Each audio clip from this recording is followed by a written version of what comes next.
ഈ എമ്പുരാൻ ഉണ്ടാക്കിയ കോലാഹലങ്ങൾ ശ്രദ്ധിച്ചിരുന്നു. അങ്ങനെ ഒരു സിനിമ ഇപ്പോൾ ഗുജറാത്തിൽ നടന്നൊരു വിഷയത്തെയാണ് അഡ്രസ്സ് ചെയ്യുന്നത്. അതിന് പറഞ്ഞ രാഷ്ട്രീയപരമായിട്ടുള്ള സാഹചര്യം ഉണ്ടെങ്കിൽ പോലും സിനിമയിൽ ആവിഷ്കാര സ്വാതന്ത്ര്യമുണ്ട്. എന്താ ഒരു പറ്റം എന്താ പറയുക BJP-യുമായി ചേർന്ന് നിൽക്കുന്ന ആളുകളൊക്കെ അത് അലോസരപ്പെടുത്തിയെന്ന തോന്നുന്നത്? അങ്ങനെ ഞാൻ ചോദിക്കട്ടെ, എന്തുകൊണ്ടാണ് അങ്ങനെയാണെങ്കിൽ TP-യും 51 വെട്ടൊക്കെ എന്താ പുറത്തേക്ക് വരാഞ്ഞ്? ആവിഷ്കാര സ്വാതന്ത്ര്യം ഉണ്ടെങ്കിൽ മനസ്സിലായ? അതായത് അവർക്ക് എന്തും ചെയ്യാം. BJP അത് ചെയ്യുമ്പം അതായത് സത്യം ഏതിലും ഇപ്പൊ രാജൻ കേസ് സമയത്ത് എനിക്ക് ഓർമ്മയുണ്ട്. എൻ്റെ അച്ഛൻ ചെയ്യാത്ത കാര്യങ്ങൾ സിനിമയിലിട്ട് പൈസ ഉണ്ടാക്കിയ ആൾക്കാരെ എനിക്കറിയാം. പിന്നെ അവർ ഗതി പിടിച്ചിട്ടില്ല, അത് കാര്യം വേറെ. അല്ല, ഞാൻ അങ്ങനെ അച്ഛനൊന്നും പറയാൻ പോയില്ല. അച്ഛൻ എന്താ പറഞ്ഞേ? അച്ഛൻ ഇതൊന്നും മൈൻഡ് ചെയ്യുന്ന ഒരാളല്ല പൊതുവെ, അറിയാലോ. ആ സമയത്തൊക്കെ ഞങ്ങളിട്ടിട്ടൊക്കെ ആൾക്കാർ റോട്ടിൽ കൂടെ പോകുമ്പോൾ ആ കൊലയാളിയുടെ മോള് പോണു, അങ്ങനെ പോണു, ഇങ്ങനെ പോണു, ഇതൊക്കെ കേട്ട് വളർന്ന ആൾക്കാരാണ് ഞങ്ങൾ. അതിൽ കൂടുതലൊന്നും സങ്കടം ആർക്കും, ഞാൻ പറഞ്ഞില്ലേ, എൻ്റെ കല്യാണം മാർച്ച് 25 ആണെങ്കിൽ അച്ഛൻ്റെ കേസിൻ്റെ വിധി വരുന്നത് മാർച്ച് 12. എല്ലാവരും പറഞ്ഞു കല്യാണത്തിന് അച്ഛൻ ഉണ്ടാവില്ല എന്ന്. രാജൻ സമയത്ത് ഒരു പെൺകുട്ടി, ഞാൻ എൻ്റെ സാരി പോലും എടുത്തിരുന്നില്ല, അറിയാം, അതുവരെ അച്ഛൻ്റെ വിധി വരുന്നവരെ. ഇതൊക്കെ ഏത് പെൺകുട്ടികൾ സഹിച്ചിട്ടുണ്ടാവും? എന്നോടാണ് എന്നെ അവർ ചീത്ത വിളിക്കുന്നത്. എനിക്കത് കേൾക്കുമ്പോൾ ഞാൻ ഇതിൽ കൂടെ കേട്ടാൽ അതിൽ കൂടെ കളഞ്ഞ്. അതിൽ കൂടുതൽ വേദന ആ പ്രായത്തിൽ അനുഭവിച്ചിട്ടുണ്ട് ഞങ്ങളൊക്കെ. എൻ്റെ ഹസ്ബൻഡിൻ്റെ വീട്ടിൽ പോയിട്ട് കരുണാകരൻ ഉണ്ടാവില്ല, അങ്ങോട്ട് ജയിലിൽ പോവും. ഉടനെ എൻ്റെ ഹസ്ബൻഡിൻ്റെ അച്ഛൻ ചോദിച്ചു, അതിന് കരുണാകരനല്ലേ പോവുള്ളൂ, മോള് പോവില്ലല്ലോ. ഞങ്ങൾ മോളെ കല്യാണം കഴിക്കണേ. അപ്പം അങ്ങനെ ഒരു കുടുംബങ്ങളെ കിട്ടാനുള്ള ഭാഗ്യം ഞങ്ങൾക്ക് ഉണ്ടായി. അതുകൊണ്ട് ഇന്നും എനിക്ക് സ്വതന്ത്രമായിട്ട് പ്രവർത്തിക്കാൻ പറ്റുന്നതും എല്ലാം എൻ്റെ ഭർത്താവിൻ്റെ സപ്പോർട്ടുള്ളതാണ്. അല്ലെങ്കിൽ എനിക്ക് എന്തെങ്കിലും ചെയ്യാൻ പറ്റുമോ? എൻ്റെ അടുത്ത് പറയും, ഇതൊന്നും മൈൻഡ് ചെയ്യണ്ട, നമ്മളെന്താ നമുക്ക് അറിഞ്ഞൂടെ, പിന്നെ നമ്മളെ അടുത്തറിയുന്ന ആളുകൾക്ക് അറിയാം. ഇപ്പൊ കുറേ തെറ്റിദ്ധാരണകൾ എനിക്ക് മാറ്റാൻ പറ്റിയിട്ടുണ്ട് കേട്ടോ. ഈ പറഞ്ഞ മാതിരി ഞാൻ എല്ലാവരോടും നന്നായി പെരുമാറുന്ന ഒരാളാണ്. പൊതുവെ ട്രെയിനിൽ കയറിയാൽ സാധാരണക്കാർ അവരെന്നോട് സംസാരിക്കില്ല. അവരെന്നെ കാണുമ്പോൾ ഞാൻ എന്തോ അപ്പം ഞാൻ അങ്ങോട്ട് കയറി സംസാരിക്കും. അപ്പം അങ്ങനെ കഴിയുമ്പോൾ ഞാൻ അവരെ പറ്റി ഭയങ്കര കമ്പനിയാവും. അങ്ങനെ എല്ലാവരോടും ഞാൻ സംസാരിക്കും. അതുകൊണ്ട് കുറേയൊക്കെ പിന്നെ ഞാൻ അങ്ങനെ ഇറങ്ങി നടക്കുന്ന ഇതല്ല. തൃശ്ശൂരത്തെ ആളുകൾക്ക് എന്നെ അറിയാം. അതായിരുന്നു എൻ്റെ പ്രവർത്തന മണ്ഡലം. ആ കോൺസ്റ്റിറ്റ്യുവൻസിക്കാർക്ക് എന്നും ഇപ്പോഴും എന്നെ വിളിക്കും, ചേച്ചി വാ ഞങ്ങൾക്കൊരു പ്രായശ്ചിത്തം ചെയ്യാനുള്ളത് ഇതാ എന്ന് പറയും. അങ്ങനെ സ്നേഹിക്കുന്ന ആൾക്കാരുണ്ട് അവിടെ. ഈ സിനിമയുടെ കാര്യം പറഞ്ഞപ്പോഴാണ് ഇപ്പം പ്രജയിലെ ഒരു കഥാപാത്രം പത്മജ വേണുഗോപാലാണെന്ന് വ്യാപകമായിട്ടൊരു പ്രചാരണം ഉണ്ടാവുകയും പൊന്നമ്പാബുവിനോട് ഞാനിതിനെ ചോദിച്ചിട്ടുണ്ട്. അപ്പൊ പൊന്നമ്പാബു അന്ന് പേടിച്ചോണ്ട് ചേച്ചിയെ വിളിച്ചൊന്നും നമ്മളത് ഉദ്ദേശിച്ചിട്ടില്ല എന്ന് പറയുകയും, ചേച്ചി നീ ഒരു കഥാപാത്രം ചെയ്തൊന്നും ഒരു വിശദീകരിക്കുന്നൊക്കെ ഉണ്ടായി. പക്ഷെ ഇപ്പോഴും ആളുകൾ അത് വിശ്വസിക്കുന്നുണ്ട്. ഞാൻ രഞ്ജി പണിക്കരോട് ഇത് ചോദിച്ചിട്ടുണ്ട്, പത്മജ വേണുഗോപാലിനെയാണോ ഉദ്ദേശിച്ചത് ഞാൻ ചോദിച്ചിട്ടുണ്ട്. അപ്പം പറഞ്ഞു അല്ല, നമ്മൾ അങ്ങനെ ഒരു രാഷ്ട്രീയ പാർട്ടിയിൽ ആരെയും ഉദ്ദേശിച്ചില്ല, അതൊരു കഥാപാത്രം മാത്രമാണ്. പക്ഷെ ഇപ്പോഴും ഈ പറഞ്ഞ സോക്കോൾഡ് സാധാരണക്കാരുടെ ഇടയിൽ അല്ലെങ്കിൽ സിനിമാ പ്രേമികളുടെ ഇടയിൽ ഇത് ലീഡറുടെ മക്കളെയാണ് ഉദ്ദേശിച്ചതെന്നൊരു ധാരണയുണ്ട്. പിന്നെ അതെനിക്കുണ്ട്, അതെനിക്ക് വ്യക്തമായിട്ട് കണ്ടറിഞ്ഞൂടെ. പക്ഷെ എഴുതിയ രഞ്ജി പണിക്കരാണെന്ന് എൻ്റെ ഏറ്റവും അടുത്ത സുഹൃത്ത്. അടുത്ത് കഴിഞ്ഞപ്പോൾ അദ്ദേഹത്തിന് വല്ലാത്ത കുറ്റബോധമായിരുന്നു എന്നെപ്പറ്റി. ഒരു എന്താ പറയുക, എൻ്റെ ഏറ്റവും ഞാൻ പറഞ്ഞില്ലേ, ഞാൻ എന്തെങ്കിലും മനസ്സ് തുറന്ന് പറയുന്നൊരു സുഹൃത്താണെന്ന് എനിക്കിപ്പോൾ രഞ്ജി. അപ്പോൾ അതാണ് എൻ്റെ സന്തോഷം. എന്നെ ഇങ്ങനെ പറഞ്ഞ ആൾക്കാരെ എൻ്റെ ഏറ്റവും അടുത്ത ആൾക്കാരാക്കുക. എൻ്റെ ശരിക്കുള്ള സ്വഭാവം, ഞാൻ എന്ന വ്യക്തി എന്താണെന്ന് അവരെ മനസ്സിലാക്കി കൊടുക്കുക, അത് മാത്രമേ ഉള്ളൂ. അത് ഞാൻ ചെയ്യും. കാരണം എന്താണെന്ന് വെച്ചാൽ ഞാനതല്ല, പറഞ്ഞില്ലേ. അപ്പോൾ ഇതാ ഞാൻ പറഞ്ഞ ആ സിനിമ ഇറങ്ങിയ സമയത്ത് ഈ കാരണം കൊണ്ട് ആ സിനിമ കണ്ടിരുന്നു. ഞാൻ ആ സിനിമ കണ്ടിട്ടുണ്ട്.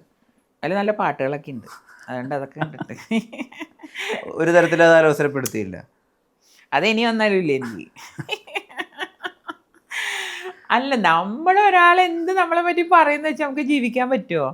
നമ്മൾ തെറ്റ് ചെയ്ത, ഞാൻ ചോദിക്കട്ടെ, ഞങ്ങളിപ്പോൾ എത്രയോ കാലം എന്നെയും എൻ്റെ സഹോദരനെയും വേട്ടയാടിയുണ്ട് മാധ്യമങ്ങൾ. ഒരു കാലത്ത് തന്നെയായിരുന്നു. ഞങ്ങൾക്ക് ഇതുവരെ കുറ്റപത്രമോ ഒന്നും ഞങ്ങൾക്ക് കിട്ടിയിട്ടില്ല.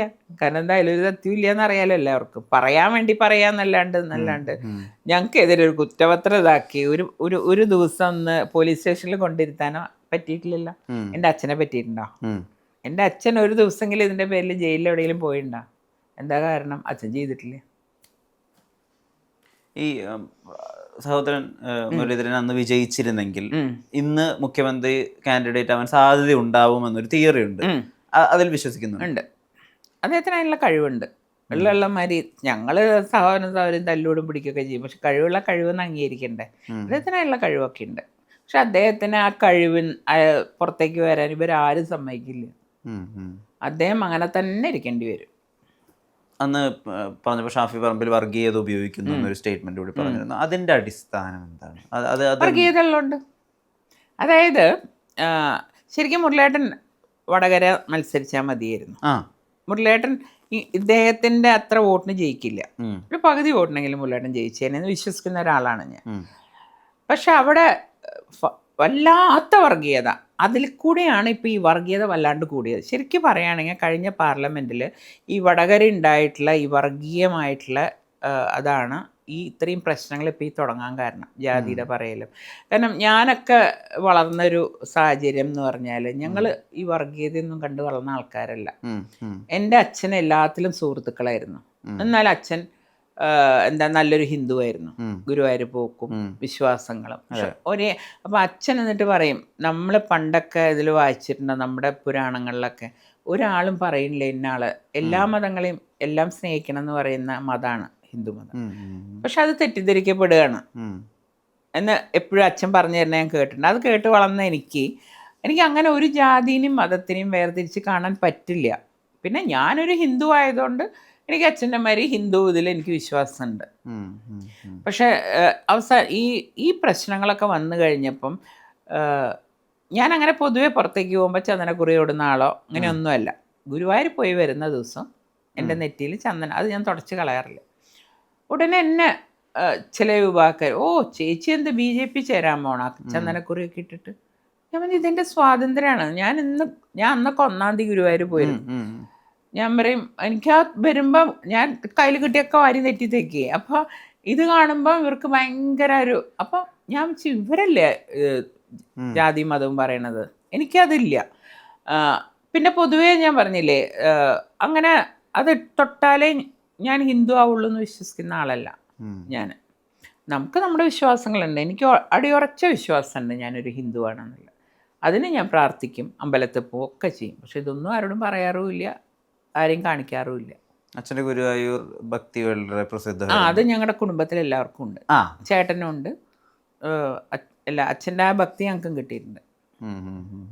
ഈ ഇപ്പം BJPയുടെ ഒരു കുതിച്ചുചാട്ടം എന്നുള്ള രീതിയിൽ ഉപമിച്ചത് വന്ദേ ഭാരതും കോൺഗ്രസിന്റെ തകർച്ച എന്നുള്ള രീതിയിൽ പറഞ്ഞത് കൽക്കര വണ്ടിയുമായിരുന്നു. അപ്പം അങ്ങനെ ഇപ്പൊ മെറ്റീരിയലിസ്റ്റിക് ആയിട്ട് അങ്ങനത്തെ ഇപ്പൊ ഒരു പാലം പണിയുക അല്ലെങ്കിൽ റോഡ് പണിയുക എന്നൊക്കെ അഡ്രസ്സ് ചെയ്യപ്പെടുമ്പോഴും BJPയിൽ ആരോപിക്കപ്പെടുന്ന ഈ തീവ്ര ഹിന്ദുയിസം അല്ലെങ്കിൽ വർഗീയത, അതിനെ ഇപ്പോഴും കേരളത്തിൽ കൃത്യമായിട്ട് അഡ്രസ്സ് ചെയ്യുകയോ അല്ലെങ്കിൽ BJPയുടെ ഒരു ഈ പറഞ്ഞ വോട്ട് ഷെയർ കൂടുമെങ്കിലും ഒരു മണ്ഡലത്തിലൊരു വിജയം ഉണ്ടല്ലോ, ഇപ്പൊ സുരേഷ് ഗോപി തൃശ്ശൂർ ചെയ്തതുപോലെയോ, അങ്ങനെ ഇനി പറഞ്ഞ് വരാനുള്ള നിയമസഭാ തെരഞ്ഞെടുപ്പിൽ സാധിക്കുമെന്നാണ് ചേച്ചി വിചാരിക്കുന്നത്? തീർച്ചയായിട്ടും ഒരു ദിവസം കൊണ്ട് അധികാരത്തിൽ വരിക എന്നല്ല ഞാൻ ഉദ്ദേശിക്കുന്നത്. പക്ഷെ ഇപ്രാവശ്യം നല്ല അധികം സീറ്റുകൾ BJPക്ക് കിട്ടും, അത് ഉറപ്പാണ് എനിക്ക്. കാരണം നമ്മളൊരു ഇത് പഠിച്ചാൽ നമുക്കത് മനസ്സിലാവും. അതെ. പിന്നെ പുതുതായിട്ട് ഞങ്ങളുടെ വന്ന പ്രസിഡന്റ്, അദ്ദേഹം നല്ല മിടുക്കനാണ്. ഈ പറഞ്ഞ മാതിരി എന്താ പറയുക, അവിടുന്ന് പൈസ മേടിക്കുക അങ്ങനത്തെ ഒന്നുമില്ല. അദ്ദേഹത്തിന് തന്നെ പറഞ്ഞില്ലേ, ഇപ്പോൾ അദ്ദേഹത്തിനെയും പറ്റി പറയുമായിരിക്കും എന്നെയൊക്കെ പറഞ്ഞ ഒരു പണക്കാർ ഇതെന്നൊക്കെ. പക്ഷെ അദ്ദേഹം കഷ്ടപ്പെട്ട് ജോലി എടുത്തുണ്ടാക്കിയ പൈസയാണ്. എൻ്റെ ഹസ്ബൻഡ് ഇതേമാതിരി കഷ്ടപ്പെട്ട് ഉണ്ടാക്കിയത്. എന്ന് അത് വെച്ചിട്ട് ഭർത്താവിൻ്റെ കൂടെ ഒരു കാറിൽ പോയാൽ, എനിക്ക് കാറുകളോടൊന്നും പ്രാന്തുള്ള ആളല്ല, ഏത് വണ്ടി കിട്ടിയാലും കയറിപ്പോവും, അതാണ് എൻ്റെ സ്വഭാവം. പക്ഷെ എൻ്റെ ഹസ്ബൻഡ് അങ്ങനെയല്ല വേറെ. അപ്പോൾ അദ്ദേഹത്തിൻ്റെ കൂടെ ഞാൻ പോകരുതെന്ന് ആർക്കും പറയാൻ പറ്റില്ല. എൻ്റെ ഭർത്താവ് എൻ്റെ കുടുംബം പോകുമ്പോൾ എനിക്ക് പോകണം കൂടെ. അപ്പോൾ ആ കാറ് കണ്ടാൽ ഞാൻ തമാശക്കർ ദയവായി തന്നെ കാറിലൊന്നും കൊണ്ടുപോയില്ല, എന്നിട്ടാണ് നാട്ടുകാരെന്നെ ചീത്ത വിളിക്കാമെന്ന് പറയുന്നത്. കഴിയുന്നത് അത് അവോയ്ഡ് ചെയ്യുന്ന ആളാണ് ഞാൻ. അങ്ങനത്തെ വെച്ചാൽ എനിക്ക് ക്രേസ് ഇല്ലാത്തതുകൊണ്ടാണ്, അല്ലാണ്ട് ആൾക്കാരെ പേടിച്ചിട്ടുമല്ല. എനിക്ക് കംഫർട്ടബിളായിട്ട് ഞാൻ പറയും. ഇപ്പോൾ ഒരു റൂം തന്നെയായാലും ചൂടുകാലം ആയതുകൊണ്ട് എനിക്ക് AC വേണം, ബാക്കി ഒരു ലക്ഷവും എനിക്ക് വേണ്ട. എനിക്കൊരു കിടക്കാനൊരു മുറിയും നല്ലൊരു വൃത്തിയുള്ള ബാത്റൂമും കിട്ടിയാൽ ഞാൻ ഹാപ്പിയാണ്. കാരണം ഞാനൊക്കെ അങ്ങനെയാണ് വളർന്നിട്ടുള്ളത്. കാരണം അച്ഛൻ ഒട്ടും ലക്ഷറിയുടെ ആളായിരുന്നില്ല. അച്ഛൻ എന്തും അച്ഛനന്ന് നടക്കും. പക്ഷെ അച്ഛൻ എന്താ പറയണ്ടേ, ഞങ്ങളുടെ തൃശ്ശൂരത്തെ വീട് വന്ന് കണ്ടറിയാം, അച്ഛൻ പണിത വീടാണ്. അത് ഒരു നിലയേ ഉള്ളൂ. പിന്നെ ഞങ്ങളൊക്കെ വലുതായി പിന്നെയാണ് റൂമുകൾ വേണമല്ലോ, കല്യാണം കഴിഞ്ഞിട്ട് 2 റൂം എടുത്തത്. അങ്ങനത്തെ ഒക്കെ വീട്ടിൽ വളർന്ന എനിക്ക് ഏത് രീതിയിലും ജീവിക്കാൻ എനിക്കറിയാം. ആൾക്കാർ പറയുന്നതിന് പിന്നെ നിവൃത്തിയൊന്നുമില്ല വായ മൂടിക്കെട്ടാൻ. പിന്നെ ഞാൻ പറഞ്ഞില്ലേ സോഷ്യൽ മീഡിയ ആണ്, പണ്ടൊക്കെ പത്രങ്ങളായിരുന്നു, ഇപ്പോൾ സോഷ്യൽ മീഡിയ ആണ് ഒരാളെ നന്നാക്കുന്നത് മോശമാക്കുന്നത്. അപ്പോൾ ഈ സോഷ്യൽ മീഡിയയിലുള്ളത് പ്രത്യേകിച്ചൊരു വിഭാഗം ആൾക്കാരാണ്. ഞാനിപ്പോൾ അതിനെ പഠിച്ചിടത്തോളം എനിക്കതാ തോന്നി. അവരിരുന്ന് നെഗറ്റീവ് ഇങ്ങനെ കമൻസ് ഇങ്ങനെ എഴുതി വിടും. അത് വിശ്വസിക്കാൻ ആൾക്കാരുണ്ടാവും. നമ്മളല്ലേ 10 പ്രാവശ്യം നുണ പറഞ്ഞാൽ സത്യമാവും. പക്ഷേ പൊതുവെ ബാക്കിയുള്ള കമ്മ്യൂണിറ്റികൾ അതിലത്ര ആക്റ്റീവായിട്ട് ഞാൻ കണ്ടിട്ടില്ല. എന്താ കാരണം എന്ന് എനിക്ക് മനസ്സിലാവണില്ല. ഒരു വിഭാഗം ആളുകൾ അവരെന്ത് പറയണോ അതാണ് സോഷ്യൽ മീഡിയയിൽ ശക്തമായിട്ട് വരുന്നത്. ഞാനിങ്ങനെ ഒരു കമൻറ്റ് മോശം വരുമ്പോൾ ഞാൻ പറയും ഇത് ഇന്ന ആളായിരിക്കും അല്ലേ എന്ന് ചോദിക്കും. കറക്റ്റായിരിക്കും. ഈ രാഹുൽ മാങ്കൂട്ടത്തിൻ്റെ ഗ്രൂപ്പിൻ്റെ ഒരു സോഷ്യൽ മീഡിയ ആക്രമണം ഉണ്ടെന്ന് പറഞ്ഞിരുന്നു. പ്രത്യേകിച്ച് അദ്ദേഹത്തിനെതിരെ പ്രതികരിച്ചപ്പോൾ തൊട്ടങ്ങോട്ട് അതിപ്പോഴും ഉണ്ടെന്ന് വിശ്വസിക്കുന്നുണ്ടോ? രാഹുൽ മാങ്കൂട്ടം പറഞ്ഞ കാര്യം ഇന്നും ഞാനതിൽ ഉറച്ചു നിൽക്കുന്നു. അയാൾ പറഞ്ഞ കാര്യം എന്താ പറയുക, ഇന്ന് വരെ ഒരു കോൺഗ്രസ്സുകാരനല്ല ഒരാളും എൻ്റെ അമ്മേനെ പറ്റി അങ്ങനെ പറഞ്ഞിട്ടില്ല. ഞാൻ പറഞ്ഞില്ലേ ഇത്രയും മാന്യമായിട്ടും എല്ലാവരോടും സ്നേഹമായിട്ടും പെരുമാറുന്നൊരു സ്ത്രീയായിരുന്നു എൻ്റെ അമ്മ. എനിക്ക് തോന്നുന്നു എൻ്റെ അച്ഛൻ മരിച്ചതിനേക്കാളും അമ്മ മരിച്ചപ്പോഴും ആൾക്കാർ കൂടുതൽ വന്നത്. അത്രയും വ്യക്തിബന്ധങ്ങൾ എനിക്കറിയാം. VM സുധീരനൊക്കെ അത്രയും ടഫായിട്ടുള്ള VM സുധീരൻ അന്ന് എൻ്റെ അമ്മ മരിച്ചപ്പോൾ മൂലയ്ക്ക് പോയി ഇങ്ങനെ വെച്ച് പൊട്ടി കരഞ്ഞ ഓർമ്മയുണ്ട് എനിക്ക്. അത്രയും ഹൃദയബന്ധം എല്ലാവരുമായിട്ടുണ്ടായിരുന്ന ഒരാളാണ് അമ്മ. ആ അമ്മ മരിക്കുമ്പോൾ ഇയാൾ ജനിച്ചിട്ടില്ല. ഇയാൾക്ക് ആരാണ് കല്യാണിയമ്മ എന്നറിയില്ല. നല്ല തലമൂത്ത കോൺഗ്രസ്സുകാരോട് വെച്ച് അവർ പറഞ്ഞു കൊടുത്തേനെ.